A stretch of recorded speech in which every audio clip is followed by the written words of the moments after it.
Hello. Good afternoon, everybody. We're going to get started. My name is Brittany Hernandez Wilson. I am a member of large on the board of directors, and I'll just be moderating. So fancy way of saying that I'll be introducing these folks, and I'll be here throughout the whole session as well. I just want to give folks permission to really do what you need to do to take care of yourself. To lie down, or not, or back and forth, or if you want us to move any of these seats so that you can sit where you want, please. Yeah, just take care of yourself throughout this. It is my pleasure to introduce Miss Jan Shea. Oh, oh no, he was the. He's awesome too. He is awesome too. And so I know that Jan is going to be introducing himself. So yeah, without further ado, welcome to the college transition session. Can everybody hear me okay? Okay, awesome.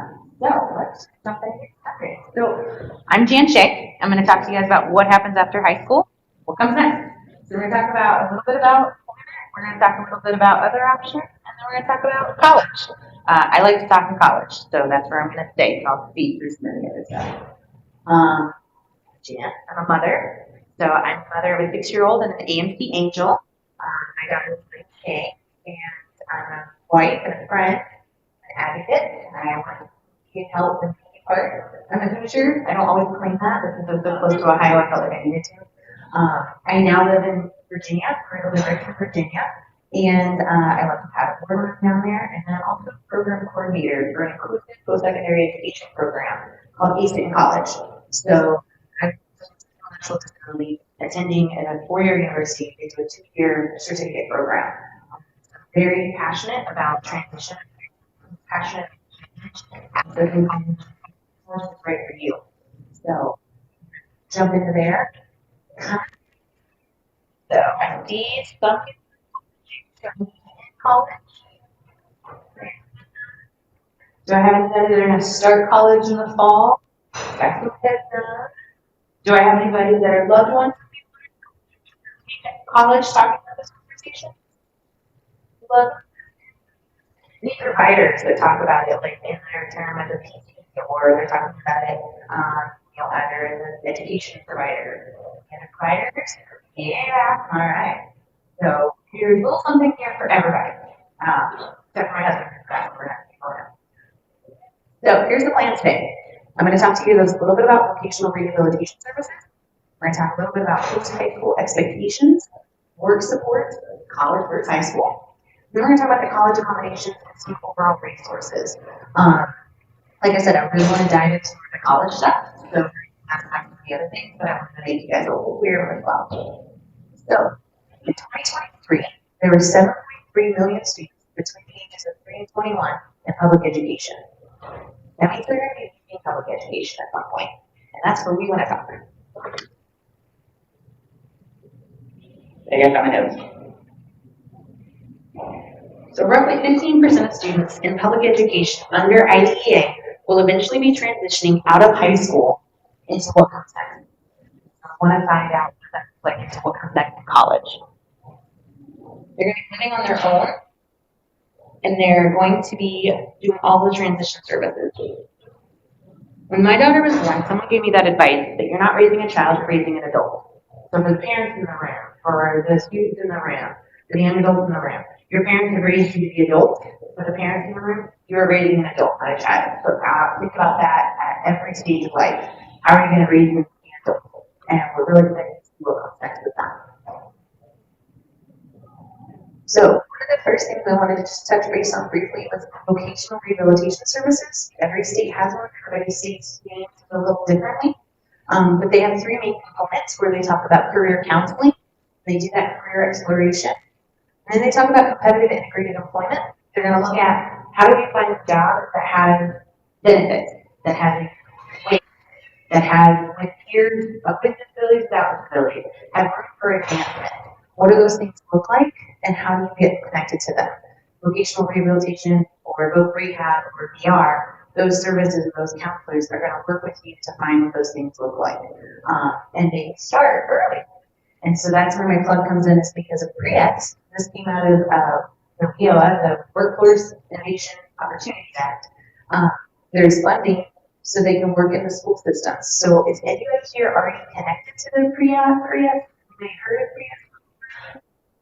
PREACT is a great way to connect and have those conversations while in high school, because they can do career exploration activities and start gathering some of that information so that you can look at PREACT and get some of those opportunities. They have like summer internships, summer work environments, summer exploration. I think they're starting to develop more like college, like go visit a college experience, because that's all coming out of it. But you should look at your PREACT provider, your vocational rehabilitation counselor. What does your state look like? Vocational rehabilitation. What state are you in? Okay, so I would say like North Carolina vocational rehab. Like, yeah, Google it. And yeah, so Virginia is called Department of Aging and Rehabilitation Services, the DARS. But every state, of course, they need it a little differently. So yeah, so post high school expectations. Slide. All right, I know I'm talking to a room of strong believers in raising expectations because of how many people are sitting in this audience and the parents in the room. You set those expectations high for your children or your loved ones to meet it. For the students in the room, you met those expectations on the mat of OTP and every other place that you had to meet those expectations. So high expectations, high outcomes. So when you're talking to your loved ones, you're looking at colleges, set your expectations high because you're going to meet them. You're going to reach out and you're going to meet them. And when that happens in college setting, I work with students with intellectual disability, and so I work with college professors. It's like, I'll just let them come to class, or they're going to participate in class. That's all. And then at the end of the year, the professors were like, wow, they were the most impactful students in my class. They drove engagement. They attended every class. They were there. And then I have that same setting on the work side where I have employers that are like, okay. And then 3 weeks later, they'll call from our staff and be like, they can do everything on our list and I give them more work back. So set those expectations high because they're going to meet them. If there's we'll meet them. And so that independence because at home, you can start those expectations at home. Families can start those expectations at home. What are your responsibilities? Those care tasks. What is the ways that you contribute in the house? So for the young folks in the room, what are ways when you were younger that you contributed to your house?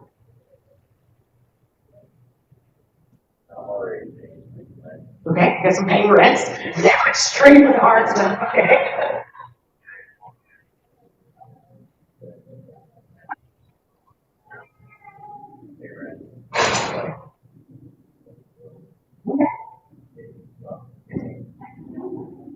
You kind of need to do it. You kind of need to do it.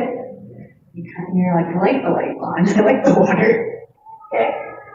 What are some of the other things before you moved out? What are some of those things that your parents might have expected of you, loved ones might have expected?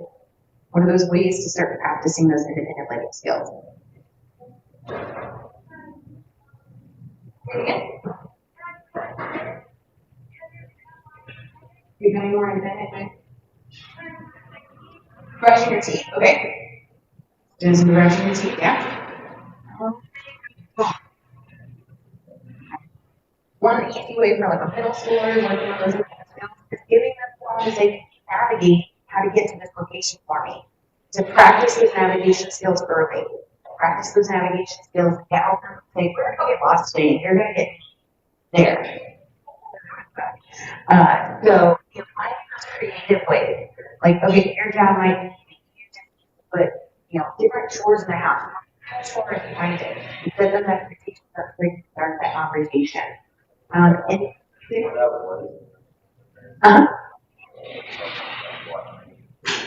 watch your. There you go. Watching. That's huge, especially in the college application, because you now have experience watching and keeping time management. You can talk to that and talk about that you're responsible for others. You have leadership skills. Don't be too much discipline. You don't have to sit there for 5 minutes or 5 hours.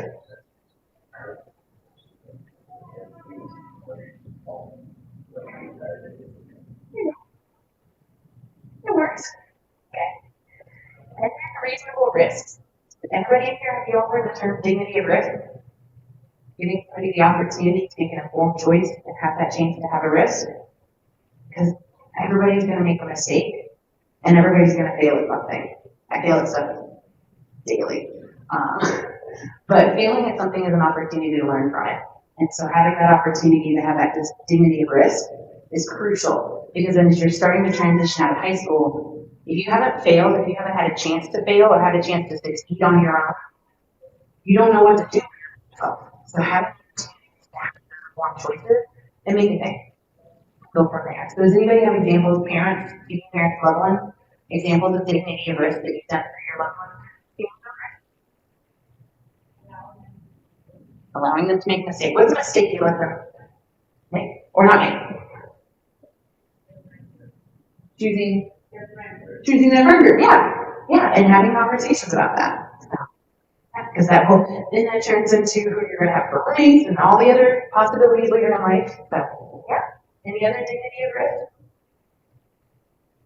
I've heard it say along the lines of like wisdom comes from good judgment. Good judgment comes from experience. Experience comes from making mistakes. Wisdom comes from Good judgment. good judgment. Good judgment comes from experience or making mistakes. Good judgment comes from making mistakes, Making mistakes comes from the ability to experience. and making mistakes has the ability, or comes from the ability to have experiences. You have to mess up to develop good judgment. You have to make mistakes. Amen. Amen to that. So yes, I like that. And I was repeating it back because I want to try to get for the Facebook Live folks too. So very excited about that. Cool. I'm going to check my slides, see if there's anything I missed.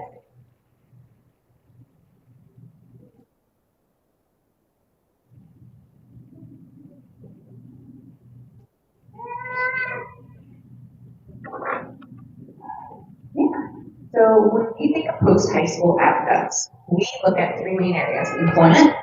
Come out of high school, you go find a job.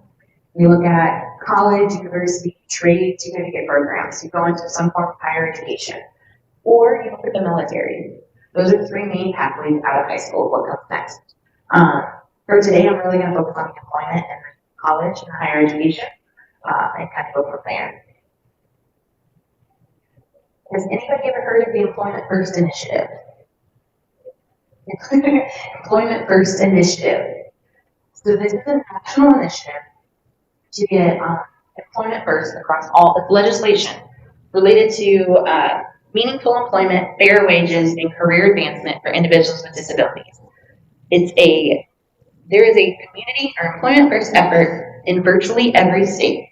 40 states have adopted legislation and/or have an official state policy stating that employment in the community is the first and preferred service for people with disabilities. This was in 2020. Kind of when they updated of the 40 states. This is just a map of the United States showing where there are employment first initiatives. So if you look at your map, if you look at your state and you see that there are employment first states, that helps you as you're starting to look at your job sectors and looking at having conversations with HR managers and there are legislation, there are things out there to kind of help support you. And that is from AMCSI, so follow the link on the first slide, so share or not, if not, I can see it afterwards. When we talk about work support, going on to the job site, so a couple different areas, there's different types of employment, and then there are ways of job accommodations. So there's ways to support you on the job site. So accommodations is an adjustment to a job or work environment that makes it possible to work. Some of those accommodations could be if you have first floor seating spots, other things job accommodations. Again. One accommodation that I did was professional, and I arrived at the time of all the accessible spots on the first floor of the parking garage were taken. So the accommodation that I had was that they put automatic door openers on every single the garage. So I'm going to repeat back to you. So when she would the accessible or handicap spots were already full, so the accommodation was to put the open door so that she could access everything she needed.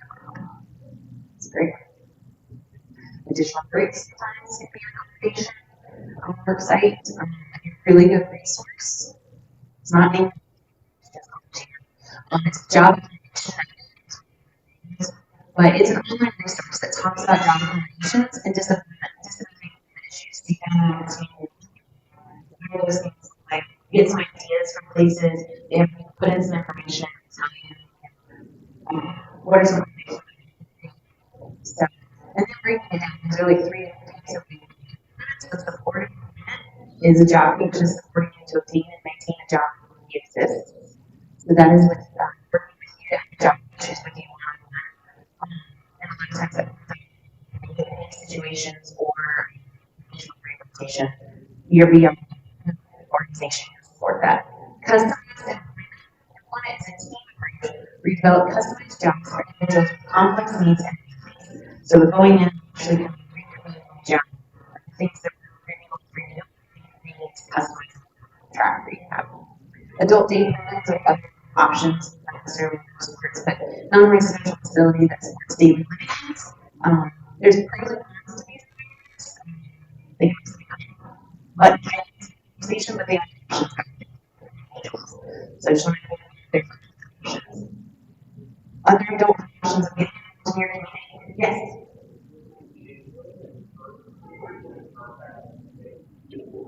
AMCSI.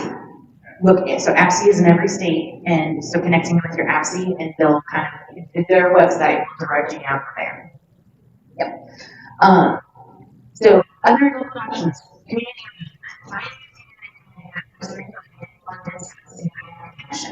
volunteering.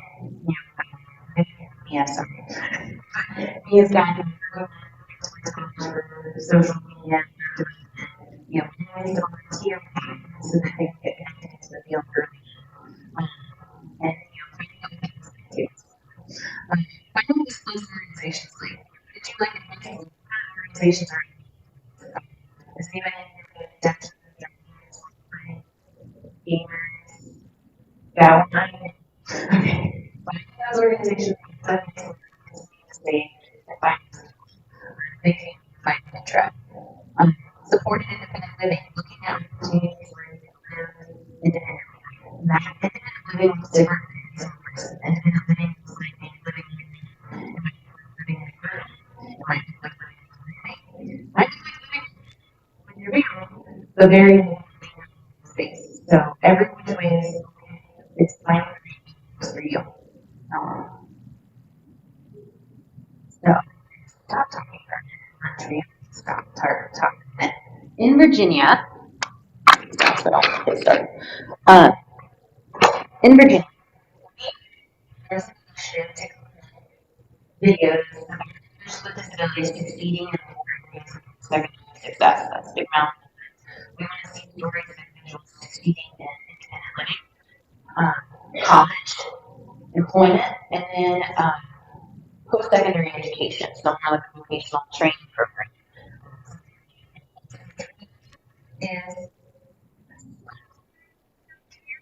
And she's going to share her story, and I think it's important examples. But one thing to really hear is this is a trail on top of it. She used that college search that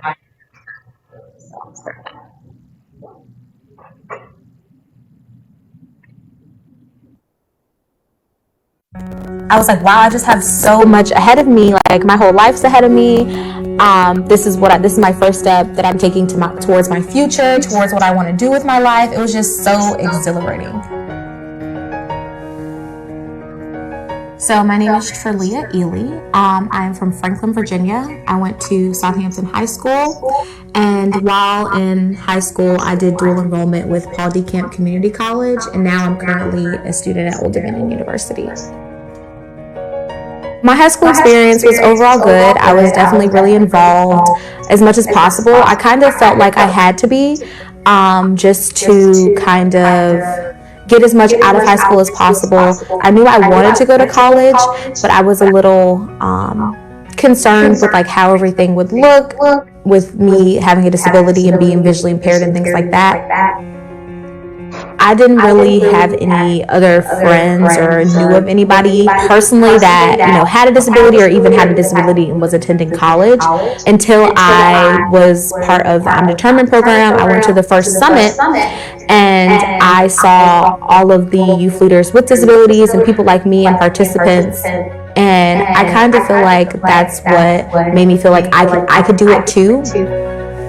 In my college search process, when I was calling admissions and asking, questions, I also made sure to call their, here it's the Office of Educational Accessibility. I know every college has one. It might have a different name, but I did make sure to call their Disability Services Department and see what it would look like if I did, choose to go here, what accommodations were and things like that. So I would call and say, hi, my name is Trilia. I have a disability. I'm visually impaired. I'm planning on attending your university. So what can you guys do for me? And I kind of left it open-ended like that if in the beginning, because I didn't really know what to ask. And, they would tell me what accommodations they offer and things like that. I called a lot of colleges kind of just to see what their kind of customer service was like, because I'm a big people person and I wanted to go somewhere where I liked the vibe of the college. I wanted it to feel friendly.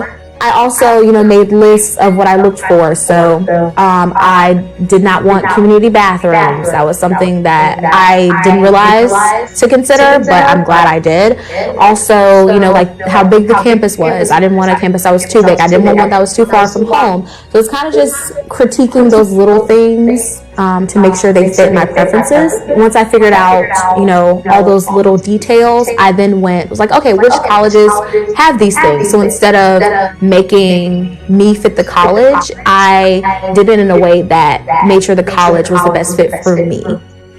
So I applied for a bunch of scholarships. I also used a lot of the connections that I have with the Department for Blind and Visually Impaired and other kind of resources that I found. And there was a point where I realized, once I got back that I received the scholarship, once I got back all of my funding and things like that, I realized, oh my God, I could actually go to college now. Like, I'm going to be able to pay for it. And that was probably the moment that solidified everything for me. I really took to ODU and just the Monarch pride and just how fun and like a family the campus felt. Next thing I knew, I was accepting my financial award letter. I wholeheartedly believed in myself and believed in my choices, and I had a support system that did that as well. So it made it a little bit easier when I finalized those decisions, that I, had a strong backing and I wasn't, wavering on, did I make the right decision or not? The first thing that I did once I knew for sure I was going to ODU was I bought a whole bunch of stuff for my dorm. I bought a whole bunch of decorations and a mini fridge and a whole lot of stuff. I also kept touring the college. So I probably toured it maybe one or two more times, either in person or virtually, during that summer before I moved in, just so I could feel more comfortable being on campus and knowing where things were. I've also met a few individuals with disabilities on campus. I feel like what they all have in common is me knowing what my possibilities are and that the sky is truly the limit, because there's nothing that somebody with disability can't do that somebody that doesn't have one can, And there was a point in time where I thought me having a disability or the type of disability I had would stop me from fulfilling those roles and doing those type of things, but not anymore. The moments that have been priceless to me and like my small little victories are honestly moments that I feel like most people would take for granted, but one in particular, probably when last semester I wanted to go get ramen, and I had gone there once with a group of friends, but I had never gone anywhere by myself outside of the confines of like the main campus, so I was a little scared and nervous because I was going to be crossing the street. I used my Google Maps and I got there, and just the exhilaration and feeling so proud in myself, like this is something that I didn't really think I was going to be able to do, and it's probably one of the most memorable moments that I have, or most amazing that I can think of. I'm really kind of curious as to what is in store for my future and like what all that holds for me, just because I know that I've come so far from where I was. I know where I belong, and I'm in the place where I belong here at ODU, or just being in college in general. It's where I want to be.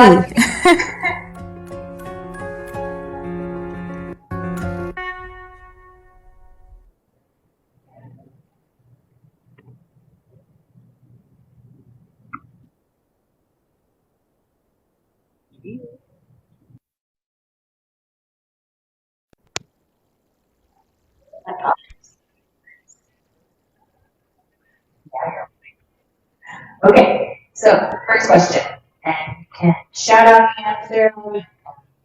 How your best feels for you guys. What do you guys define as higher education? College? 2-year, 4-year? 2, 4, both?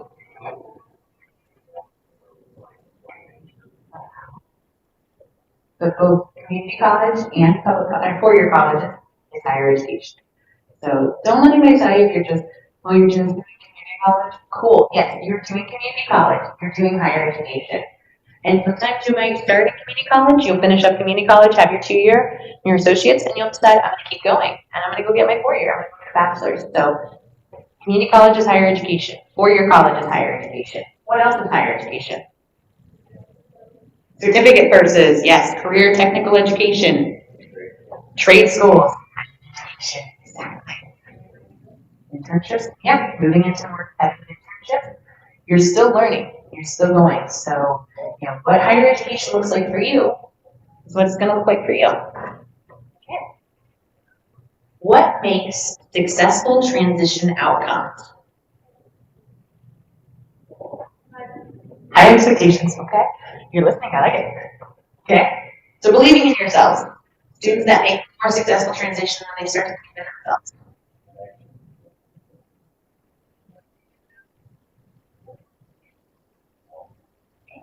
Getting plugged in, knowing those connections, tapping into your resources early. This might mean tapping into that VR, the pre-ed services, getting on a waiver wait list, getting connected to Social Security, finding out what those services are, what's going to look like after. Going on college tours, taking career exploration activities, looking at that, finding your people, finding people who going to college for me. Power, it empowers you to know, especially if you're advocating for yourself or fighting for something where you know, like, yeah, this is a lot. I think that's what encourages you to be harder, and also to know that, you have a lot of stuff, right? Like what you're asking for is really the bare minimum. Mm-hmm. Yes, absolutely. Knowing your market. We're going to come back to that too. So you have one tip from transitioning to high school to college.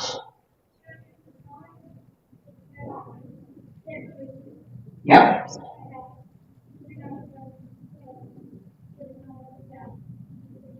Yeah. So the college is the right fit for you, and making sure that you're the right fit for the college on both ways. Yeah, kind of what the individual's talking about. Like, what are you going to offer me? So, and doing that research and researching the requirements for graduation, research the requirements for the program or the college that you're looking at. Research the academic support resources on campus. So when you're doing that, what are the supports on campus? Even down to thinking about what do the bathrooms look like on campus? How does that work? What are those things making that check?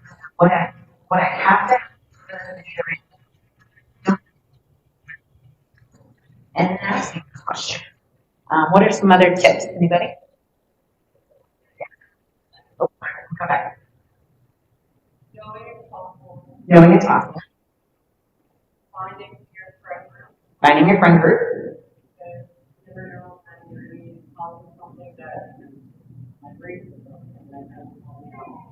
And it's also like showing up, kind of like physical therapy. Mm-hmm. Yes. So taking that extra accountability on yourself. Yes. Yeah, you're showing up to class. Sometimes that's start there. I'm just going to show up to class today. Or I'm going to just show up for this activity. I don't have to participate, but I'm just going to show up and see who all else came for the free pizza and see what's going on. What was your day? Or whatever. Just that.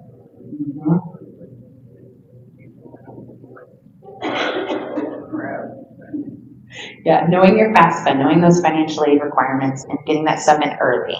And knowing people, if you're like, I have no idea what this is, turning around and looking at the people around you and being like, have you done this before? And have support and taking that time to make sure you have a financial aid support letter. Good for you. Brittany had. I was going to say, I think I'm interested in sort of here to find out how we prepare. And I think that is a really important part to remind what having that here is really hard to find. And so I think a big part again is like knowing what you need, right? And like here that kind of for your kid, kind of teaching us that independence, right?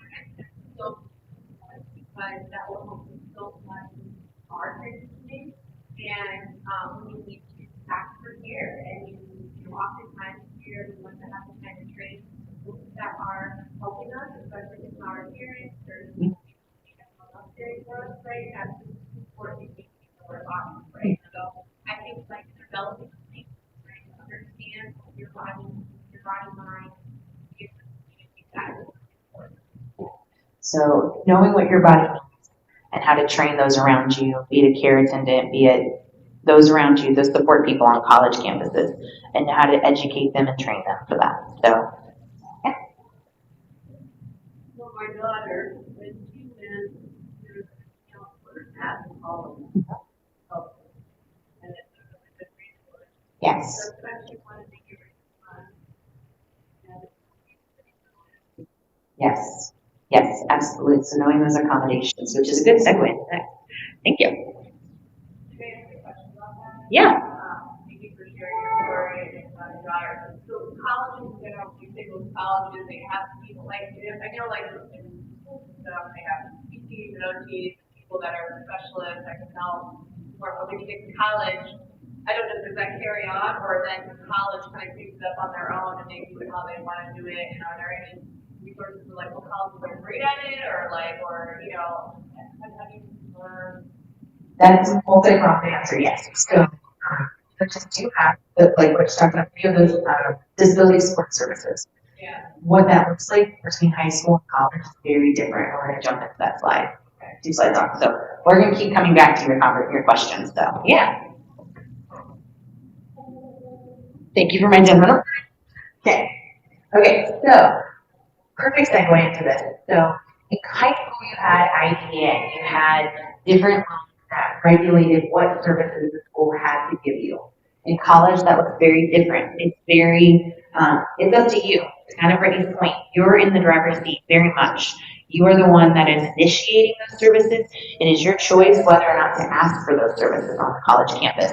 So you have to seek them out. They are not going to seek you out.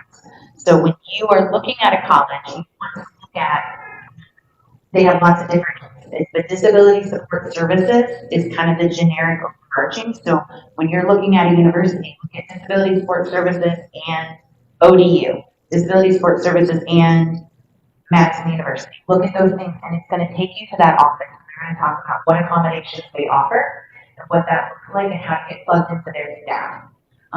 As you're starting those college searches, that should be one of those things on the college search list. How to get plugged into those, calling them, connecting with them, seeing what the service looks like, seeing what the campus has been built for.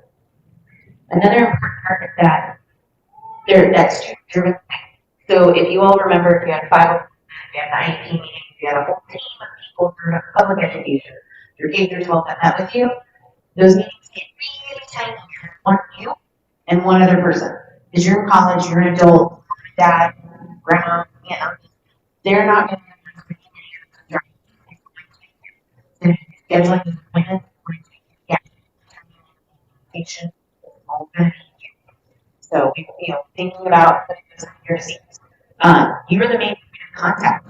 So when there is a need, they're going to email you. Contact additional to be able to talk to the school because you are the adult. OP So OT and PT are in PT is not something that's traditional.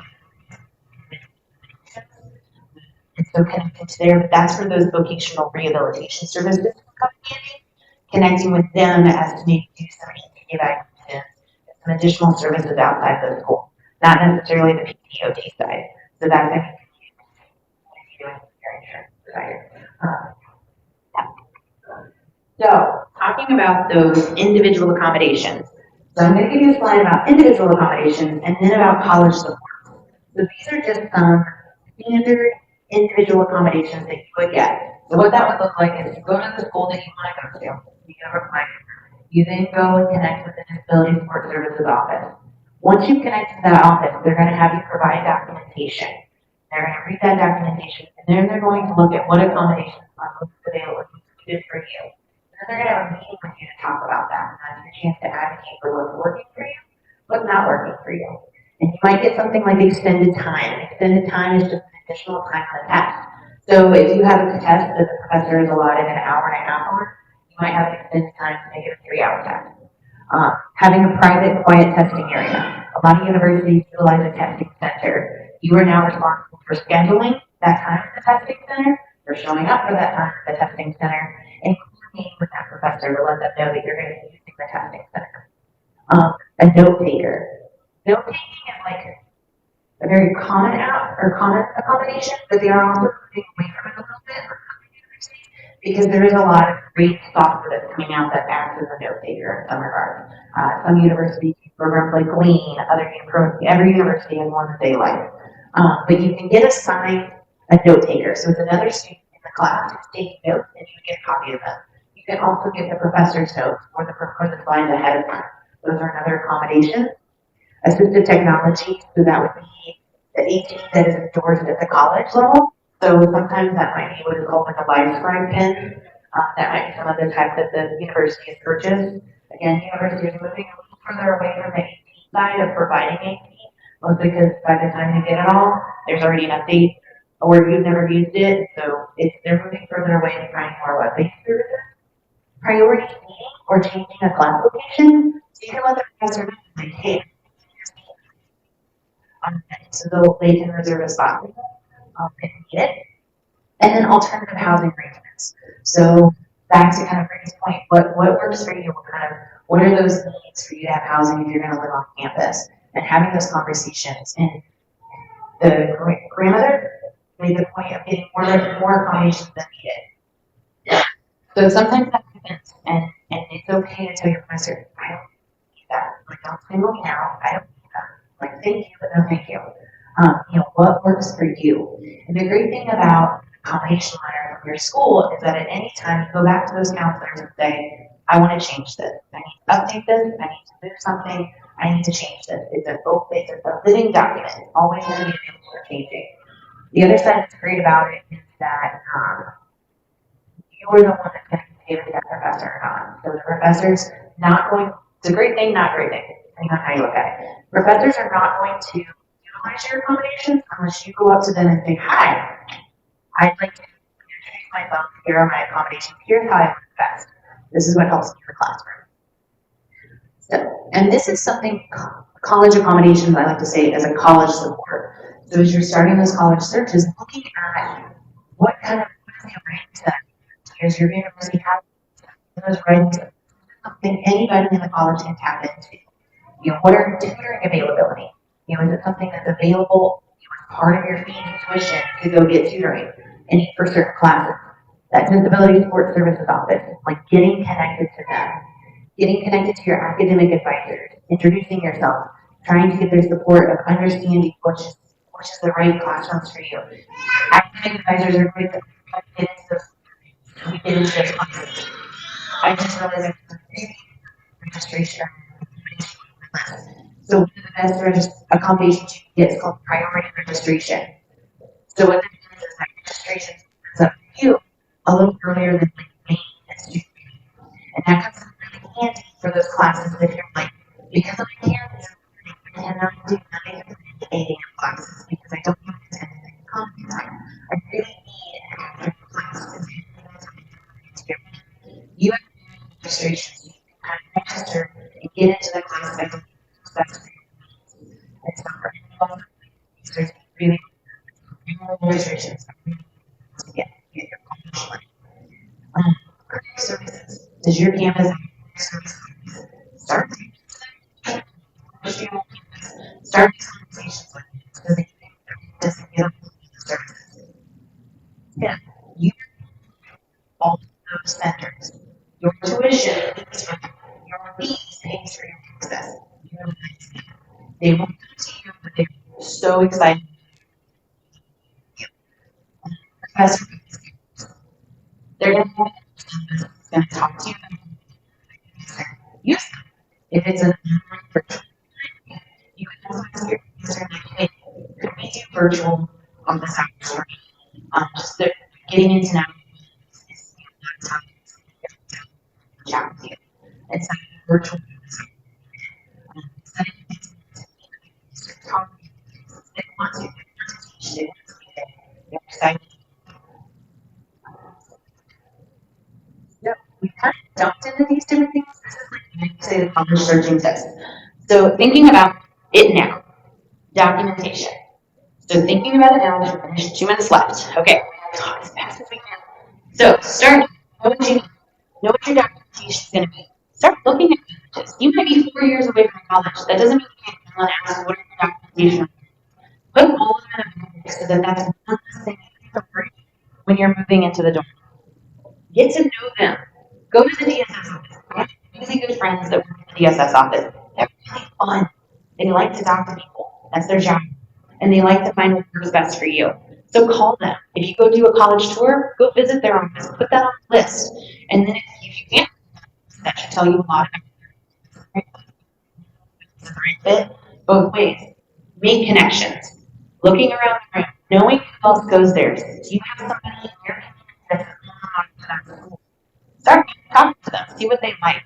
Knowing who the therapists, know who the therapists are. Who needs to move? What is that going to look like? Find your tribe. Finding those student organizations. Going to college is academics. Yes, it's career development. It's building all of those things. It's also finding those ways to get connected. Finding those opportunities to meet people and find those shared interests.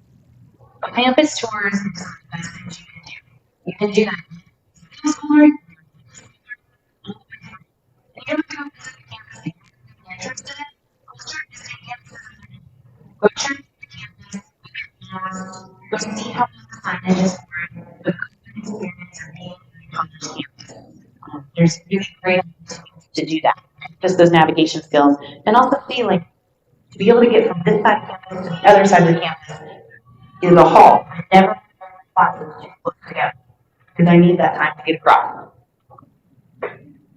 So college transition programs, there are the new emerging area, but some disability support services offices are offering in college transition programs. Very much but it's like a week boot camp to come to the college, come spend a week in the dorms, come together with other individuals who are tapping into disability support services offices, and they're getting tech connects and getting to meet some of the other peers and learn about those resources.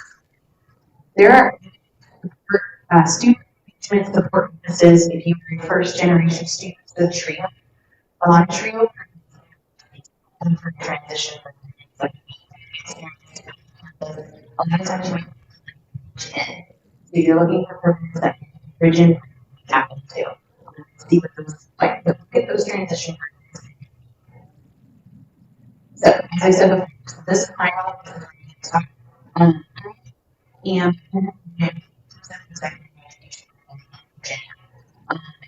there are 300 secondary education. Secondary education is a student with intellectual disability to access college. So these are typically students that did not meet the standard diploma, and this is an academic experience. So this is now secondary education in the United States right now, and support like us on Facebook, so things like that. But Think College is that tank. So Think College is the national resource for college search. So if you know anybody that just like any other college search website, you just put in 2 years, residential, you're in this state, and populate applications are in there. So those transition resources, so I didn't do it. So where I work is the Center for Transition Innovations. So the CTI website on the bottom left, the Get Ready series. We have a series of three videos, 3 different courses. Get ready for college, get ready for employment, get ready for independent living. These are so note that some of the information there is Virginia specific. These are all free. They're self-paced. You can come in and take what you like out of it. You can use it. Give it a shout out. Those resources are there. We're going to talk about the undetermined comment. There's a lot of great resources on undetermined. So I encourage people to check it out. The Pacer Center, the resources that I'm transitioning to college is but those are just a couple different resources. And that's kind of it. Does anybody have any other questions? Don't have time. Just kidding. Okay. Okay, clear from, and I have my cards. I can always drop you my card if you want to keep talking. So, thank you.